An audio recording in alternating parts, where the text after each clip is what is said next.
उत्तराखंड बने हुए लगभग 20 साल पूरे होने वाले हैं। 21वें साल में उत्तराखंड प्रवेश करने जा रहा है, लेकिन जो समस्याएं हैं आज भी वही हैं जो यूपी के समय की थी।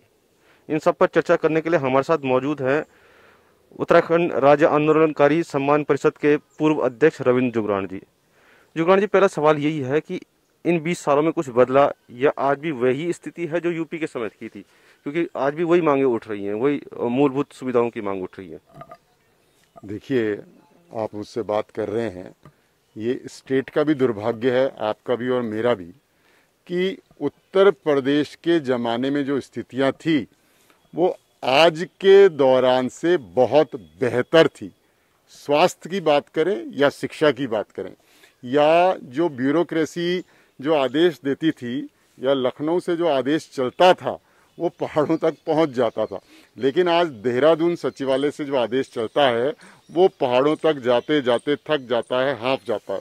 इसलिए ये निचोड़ है, निष्कर्ष है, ये मेरा अनुभव है, ये राज्य के लोगों का अनुभव है कि शिक्षा, स्वास्थ्य, मूलभूत सुविधाएं या कैसे गवर्नमेंट्स या कैसे ब्यूरोक्रेसी बिहेव कर रही है और कितनी उनकी कलम में कितनी ताकत है, ये यूपी के ज़माने में बेहतर था।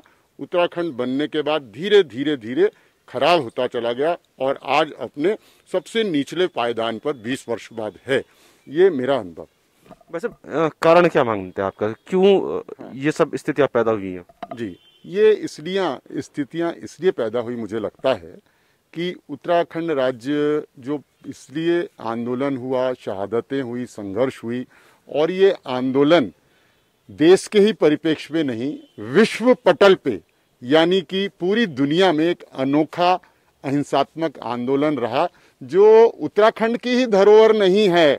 उत्तराखंड ये राष्ट्र की धरोहर है, विश्व की धरोहर है। वो मैं इसलिए कहना चाहता हूँ कि नंबर 1, उत्तराखंड के हर गांव से एक आदमी सेना में है, सेना में नहीं है तो नौसेना में है, नौसेना में नहीं है तो एयरफोर्स में है, उसमें भी नहीं है तो पैरामिलिट्री फोर्स है। यानी कि औसतन ये सैनिक प्रदेश है। हम लोग हथियार चलाना जानते हैं और हथियार बनाना जानते हैं। हम लोग गढ़वाल, कुमाऊं और गोरखा मूल रूप से मार्शल रेसेस हैं, मार्शल कौम, लड़ने वाली लड़ाकू कौम है। क्योंकि हमने फर्स्ट वर्ल्ड वॉर से लेकर आज तक जितने भी हमारे युद्ध हुए हैं उसमें अगर देश की आबादी के अनुपात में देखा जाए सबसे ज़्यादा गैलेंट्री अवार्ड्स हमारे हैं। हम देखिए, संयोग देखिए आप, फिर भी इन मार्शल कौम के लोगों के पास जिनकी सैनिक पृष्ठभूमि है, इन पे इतना बर्बर अत्याचार हुआ, जिसे कहते हैं हम स्टेट स्पॉन्सर्ड टेररिज्म। 94 और 2000 के बीच में मुजफ्फरनगर जैसा कांड हुआ जहां हमारी आन बान शान को जो है हमारी महिलाओं का अपमान हुआ। उसके बाद भी, इतनी हिंसा सहने के बाद भी हम मार्शल कौम और सैनिक पृष्ठभूमि के लोग अहिंसा के पथ पर चले। तो विश्व को एक सीख है, विश्व के लिए एक प्रेरणा है, जो विश्व आज न्यूक्लियर वॉर के मुहाने पर खड़ा हुआ है, न्यूक्लियर मिसाइल्स के वॉर के मुहाने पर खड़ा है कि देखिए, कोई बात अगर सत्य होगी, कानूनी दायरे में होगी, संविधान के दायरे में होगी, तो बर्बरता झेलते हुए भी उसको अहिंसा के रास्ते से लिया जा सकता है। ये तो हमारी हो गई बड़ी अचीवमेंट धरोहर के रूप में। अब आपने पूछा कि इसके कारण क्या रहे। देखिए, उत्तराखंड राज्य की परिकल्पना पहाड़ की पहाड़ जैसे समस्याओं के समाधान के लिए हुई थी और ये एक हिमालयी राज्य की परिकल्पना से हुआ था।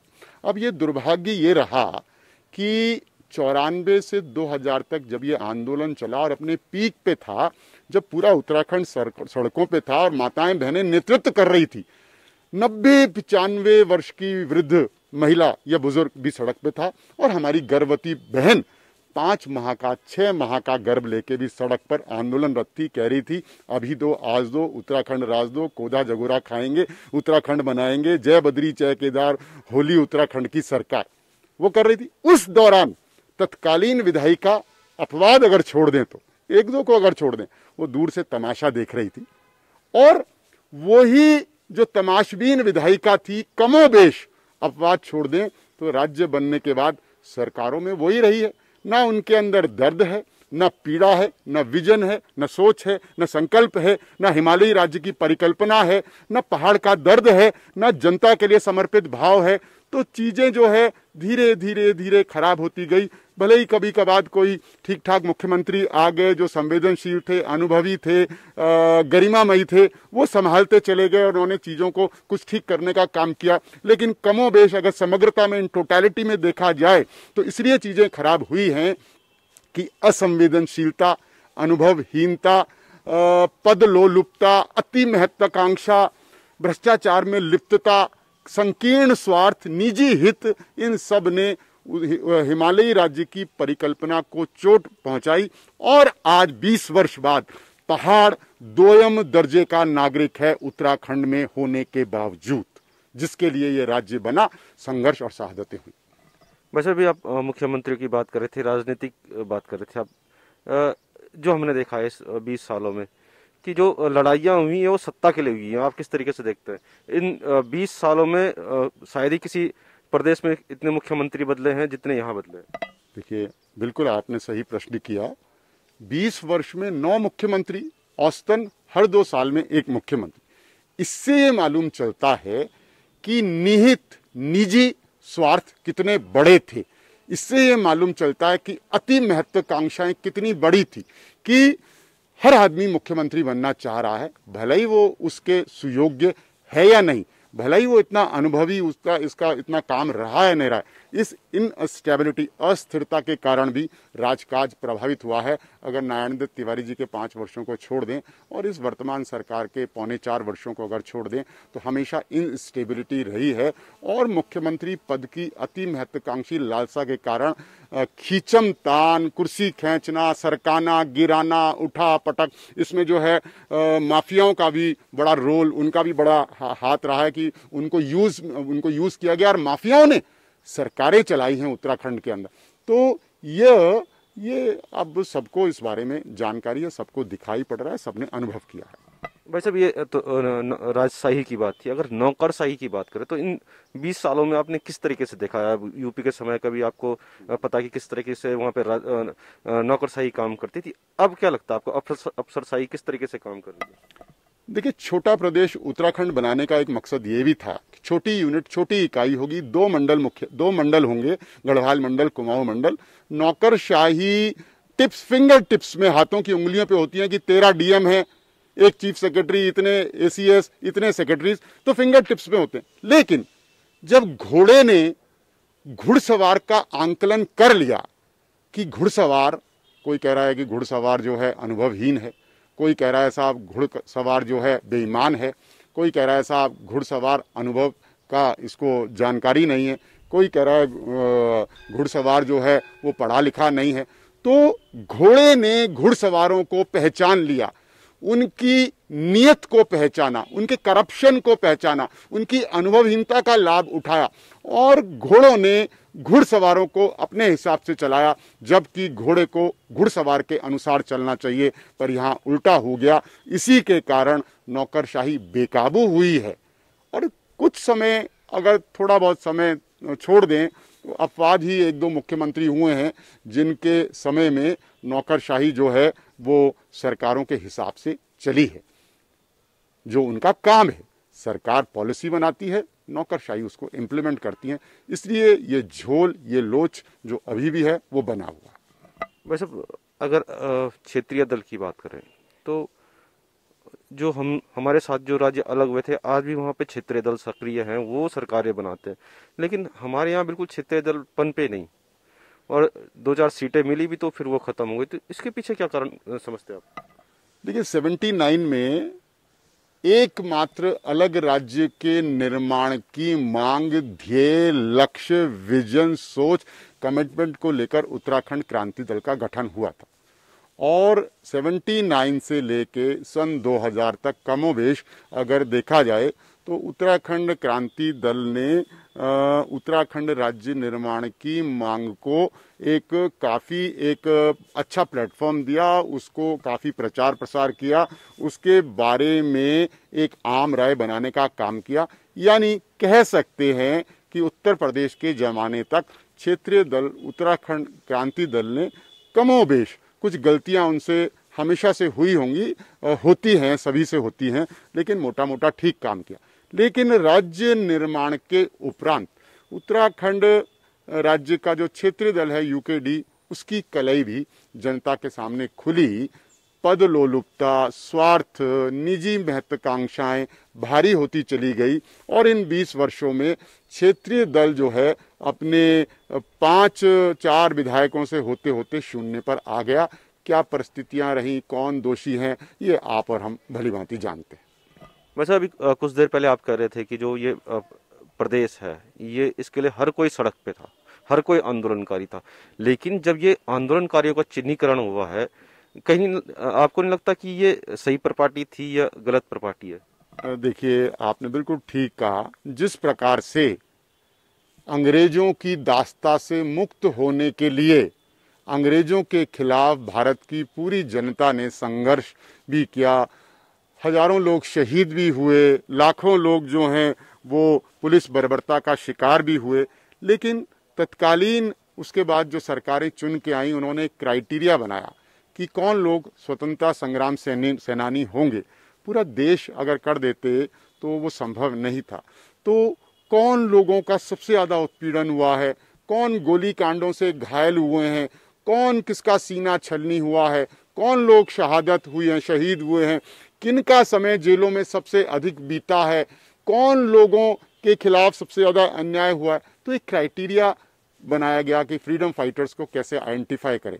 अब जब नरेंद्र तिवारी जी मुख्यमंत्री बने तो क्योंकि वो स्वयं भी फ्रीडम फाइटर रहे और 4-4 राज्यों के, वो 4-4 बार उत्तर प्रदेश के मुख्यमंत्री रहे, सेंटर में भी 2-2, 3-3 बार बड़े महत्वपूर्ण विभागों के मंत्री रहे, तो उनकी सरकार ने एक क्राइटेरिया बनाया जेल गए लोगों का, घायल हुए लोगों का, गोली लगे लोगों का और जो शहीद परिवार हैं उनका। तो उसी हिसाब से बना तो कहीं ना कहीं लाइन तो खींचनी ही पड़ती है। जैसे सभी लोग शिक्षित हैं, लेकिन कोई परीक्षा होती है किसी शिक्षक के चयन के लिए तो मेरिट देखी जाती है कि सबसे बड़े अंक कौन लाएंगे। तो यहाँ भी संभवतः वो क्राइटेरिया बना कि सबसे ज़्यादा उत्पीड़न किसका हुआ। तो ये क्राइटेरिया है, ये मानक हैं, ये कहीं ना कहीं कोई लाइन तो खींचनी पड़ेगी।